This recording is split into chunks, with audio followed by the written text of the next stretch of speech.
Hey guys, I'm Dieter Melhorn. Do rapidly falling water levels in a lake or a river affect the catfish bite? Well, stay tuned. We're going to talk about it.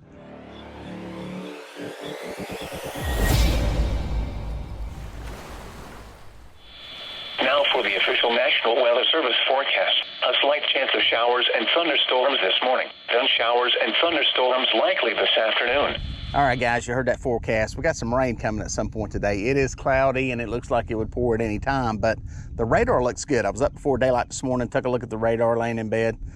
It looked all right, so I decided to get on out here and do some fishing. We've had a drop in the lake, significant drop, probably about 12 to 18 inches, which for this lake is pretty significant, and it happened in a 48-hour period. They're pulling the water down ahead of a tropical storm, and this will happen in a lot of different places around the country. Some of you may experience that. It's probably not as common in rivers that don't have dams on them, because obviously there's no way to speed up the water flow and the release of it. But here on, these reservoirs around the country, here in the Carolinas, Tennessee, other places, they can drop these lakes pretty quickly in anticipation of a lot of rain. We're expecting a lot of rain associated with this tropical storm that's coming ashore, so they've dropped the lake a pretty good bit. So what we're gonna do today is see if we can catch some fish and talk about how that drop affects the fishing. All right, guys, I got a planer board right there doing something kind of funky. It went slack, came back up. I think there may be a fish taking an Uber ride on it. Let's see. Feels like it. Yeah, get the board loose. One thing about planer boards, you'll have them in the water, and yes, they provide resistance when they're in the water. You have to kind of get used to what the bite feels like. B-cap boards, good boards, I like them. And let's see if we can get this one hooked up. It's a little bit of an art to taking those boards off and keeping your line tight while you do it. It's much easier with two people. But you can do it alone. You just have to kind of keep pinching on the line. And there's a fish there. Okay, boom, got another one there getting hit. See that? Right beside it. Sometimes you get what I call the reel-in bite. You start reeling in lines and fish start biting. Small blue, we'll take him. We don't discriminate. We're happy to have fish here on the boat. Yes, sir. Nice eater size there. Just keeping them for dinner. This would get the knife. But luckily, there's the bait chicken. For the non-believers out there, oh, ye who are not faithful. And the old chicken, plain chicken. Nice little blue. Bag alive. Nice eater size blue. Came on a piece of chicken. And that one was on a planer board. He was kind of, I think, taking a little ride or swimming around or something. I'm over adjacent to the river channel, not in it, but kind of up on the top little area there. And I think some of these fish are feeding on mussels in through here. So we're gonna pull it through here nice and slow. There was a lot of perch in this area yesterday. We're gonna see if they're in here today. I like getting around those fish. If I get around those perch, especially if they're around mussel beds, I feel like I can catch some decent sized catfish. So we'll see if we find any of those in here, but for now it looks like the rain's holding off. We've got a little bit of fog, low clouds, don't hear any rumbling in the distance, so we may be good for a while. We'll see if we can put a fish in the boat before we get the rain here. Guys, that looks like a good bite right there on that outside planer board, that rod right there. Planer's out there. There's the inside one. There's the outside one. Oh yeah, it's going good. It's going good. I just got this rod back in the water after that last fish.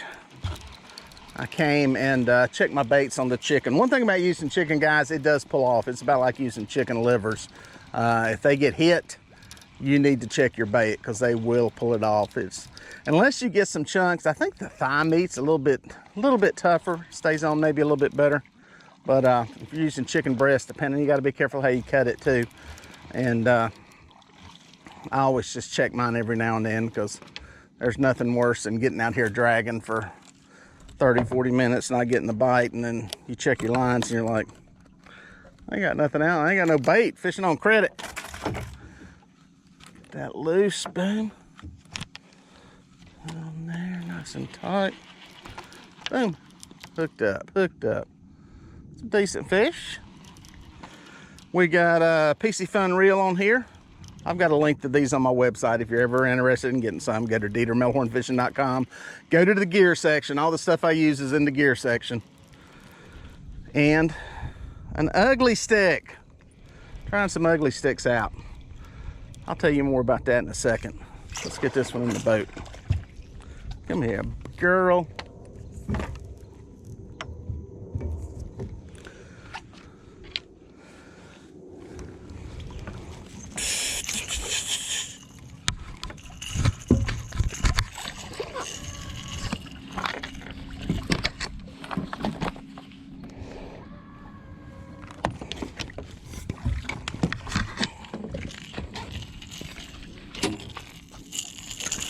Yeah, like I said, I'm protecting my back.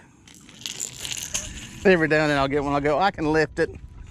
Then I get it up next to the boat and I go, it's a little too heavy to lift, especially with where this hook is. It's right in the bottom of the mouth. That hook out of there. Bada bing. Nice simmer. Nice fish. Let that one go. Well, about 10 pounds. We'll take them all day long, won't we? Yes, sir. Pretty fish, pretty blue. Number 3 on chicken. Let's get it back alive. So I guess what happens over the course of time, God has given these animals the instinct to know that when water's falling, it's not a good sign.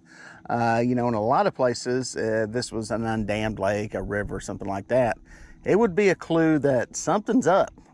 The place I'm living in is not the same as it was a few days ago. If you were sitting in your house and all of a sudden your ceiling went from 8 feet to 5 feet, well, you probably wouldn't hang around and go cook a steak and just go, oh, everything's merry. You would probably hunker down and get the heck out, or, you know, figure out what's going on. So anyway, that's kind of equating human thought to what fish do. But listen, in the wild, when water starts dropping, fish realize that something's up. I probably need to pull to deeper water. And I think this really affects fish that are hanging out in shallower water. Now, how does this work in the summertime with, you know, maybe fish aren't as shallow? Fish are shallow, trust me.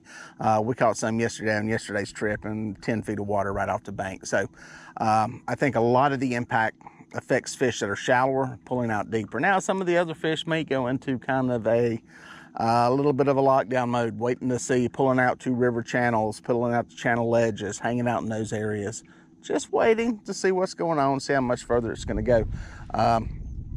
The good news is that once it stops dropping, things within a short period of time kind of get back to normal. It's that initial drop. The initial drop when they start moving water is pretty good. You got current. Especially in a lake like this that's only moving water generally in the afternoon for electrical demand. You got some water moving, it can spark a bite, it can get stuff moving, bait moving, fish feeding. But then once it's down, keeps going down, it can have a little bit of an adverse effect. So we're gonna see where we're at in the cycle today and what's working. So I'm dragging right next to a channel ledge, marking a lot of fish into river channel, especially compared to yesterday when we were out here. So maybe that's what the effect is, but we're gonna keep dragging and see if we can find some fish. This one planer board is acting weird. Let me see if I can, yep, there's a fish on it. That gum. Had one, I never seen it go back, but it had a couple of weird flutters. I threw that fish back in the water. When it did, I sent it flutter. I said, maybe she's hanging. And then decided to check it. Poof. There is a fish on it. Chicken side again.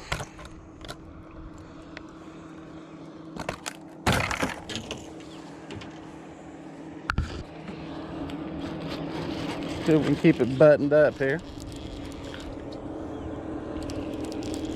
The fan boat by. There we go.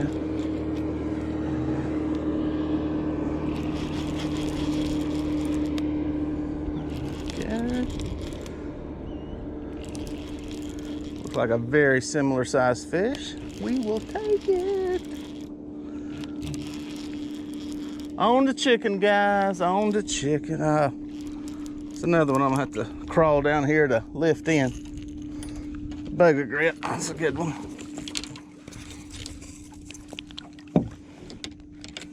Got it. Tell you what, these fish, they ain't getting no bigger, but they're still fun to catch.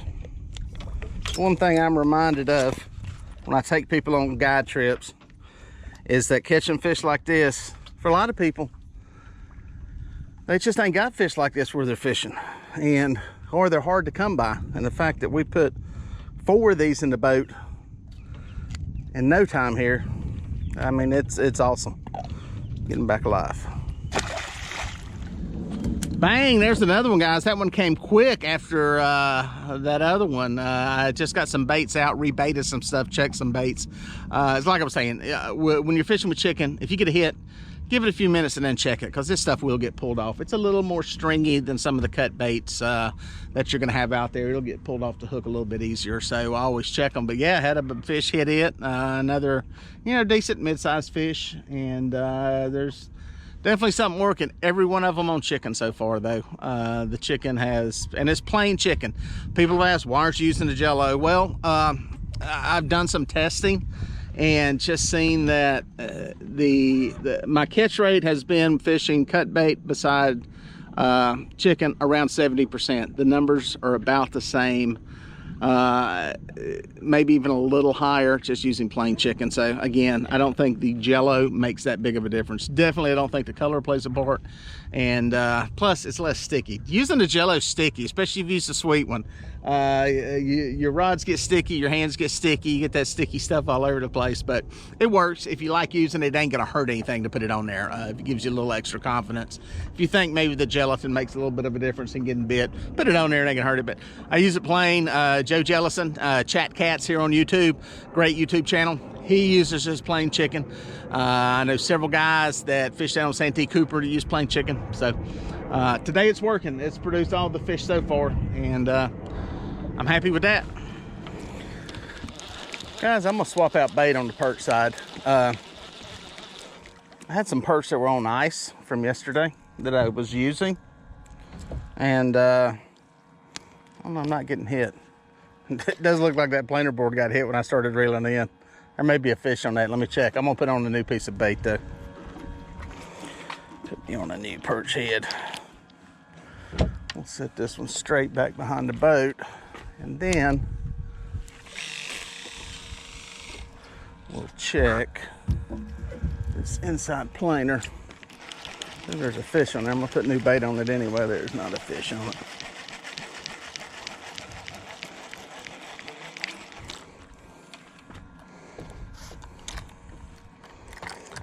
Off it there. I don't know if it makes a difference or not, but man, we've caught 4 fish. Every bite we've had has been on that chicken. And listen, y'all know I use chicken. There ain't no lie about that. I know it works. It seemed like, dang, with that kind of catch rate and those many bites, we'd got hit on this perch. So I don't know, maybe this stuff has to be totally brand new and just newly dead for them to use it. This piece there looks fine. Doesn't smell bad. But that's the one I just killed. We're gonna put it on there. Get that scale off the tip, put it back out. See if it makes a difference. We will find out. Boom, that's a good hit. That's a good hit. That is a fish. I was sitting here trying to figure out if this rod right here had a fish or was hung, and then the planer board went underwater. So that's generally a good sign. Oh, is he there? I'm feeling a lot of planer board coming in. Unless that fish is running in, may have come off. Negative, he's there. He's there, he did run in. There we go. Fish covered some water. I think he's hooked up good. Let's get that board off of there. Bada boom. Yeah, guys, the trick is keep tension on that line, whether it be with your finger or whatever. I just turn the rod straight back up that way, and boom. It will keep you buttoned up on the fish when you take those planer boards off. sure how big this fish is. It's chicken bait, in case you're wondering.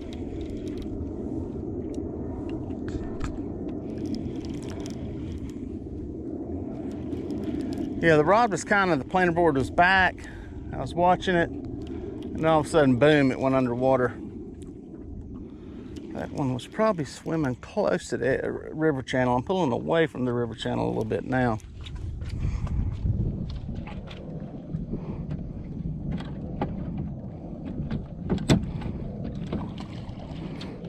Go. Decent fish. On top of the water, I'm hoping he goes down a little bit. There we go.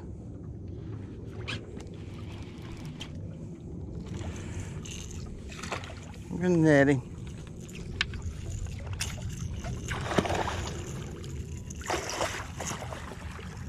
Boom. Got him in the net.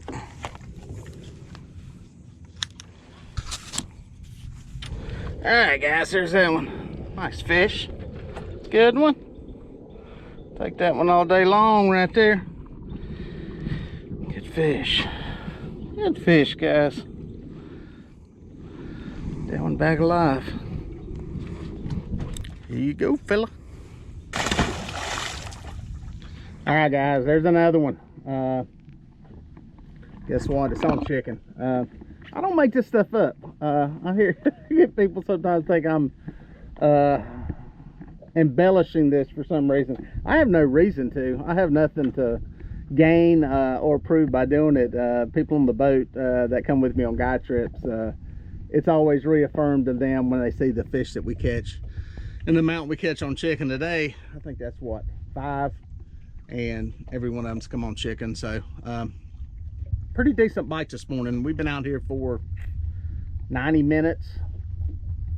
I think that's about right, and put 5 fish in the boat. So good mid-sized fish, one small that was a little on the eater size, but yeah, they're hitting, they're taking baits. This area here closer to the deeper water seems to be where some of these fish are holding up at. Is that because of you know, the dropping lake levels? I don't know. I just feel more confident being there. I know this, I'm marking more fish in that area than I am when I was riding through some of the shallower stuff earlier. So we'll see. It's also overcast today. Maybe they feel a little more comfortable feeding. I don't know. It's hard to say. It's like I always tell you guys, all this stuff's great. It's good to have it in your head. It's good to think about, but the bottom line is go fishing. Don't let any of it stop you from getting out on the water, whether it be dropping water, rising water, cloudy, rainy, whatever. Just stay off the water when there's lightning. That's a bad idea. If I see lightning coming, I'm leaving too. All right, guys, I've gotten some messages recently. Some people have been seeing some of these things. Some of these rattling floats. They're basically a Zara spook style floating plug with no hooks on it that we use in place of a styrofoam float on a Santee rig. It is what floats your bait up off the bottom. A lot of people believe that this rattling noise helps attract fish, or at least when they hear it, excites them, and they'll take the bait and run off with it. So a lot of different people make these. These are made by Kitty Calls, trophycattackle.com. If you're interested in getting some of them, they sent me some of these to try out. I got some in some different colors. You'll be seeing them in some different videos. I think even put something up on TikTok about them. But yeah, it's trophycattackle.com. They're called Kitty Calls. If you're interested in getting some, go check them out. All right, guys. Got another one going on chicken. This ain't a big fish. Most likely a channel cat. Most likely whisker hook. People say, how do you know it's whisker hook? Well, it's almost like they're trying to throw that hook. They'll get it in their whisker, and it's a lot of head shaking. It's a lot of bat. Instead of a rod going over and just kind of staying over, it's a lot of, it's like they're trying to shake that hook out of their whisker. And that's not always the case. Sometimes that's just the herky-jerky nature of channel cats. But if you're gonna get one, whisker hooked to be a channel. Is he whisker hooked? He's hooked through next to the whisker, but he is not whisker hooked. He's coming in. Matter of fact, I bounced him off the boat, but I was right. Channel cat. Ah, simmer. There we go. Simmer. Little channel. Little. Stop it. He just hit my camera. That was rude. There's another fish, guys. Smallest one, little channel cat. The bites kind of died off a little bit. I've gotten, I don't know, then maybe it's where I was at fishing. Maybe that area down through there held some mussel beds or something and held more fish. One thing's for sure though, I ain't caught a fish on perch yet. That's 6 fish, I believe, and every one of them has come on chicken. So I'm gonna keep pulling through here. I got a little deeper river channel I'm going to check out just to see if there's any bigger fish holding in it. Going to pull it for a little while and may go back and reset on that. I don't know. We'll see what happens with the weather too. But pretty good catch rate. Can't complain. 6 fish in, what are we, right at maybe 2 hours now of fishing. So that's a good catch rate on this lake, and I'm happy with it. So staying dry so far. We'll see how long it lasts though. All right, guys. I'll check bait on this perch rod. That rod kind of went back like it had a fish. It is a small one. Very small.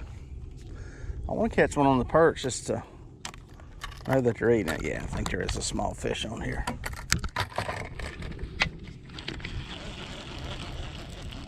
Yep, he is there.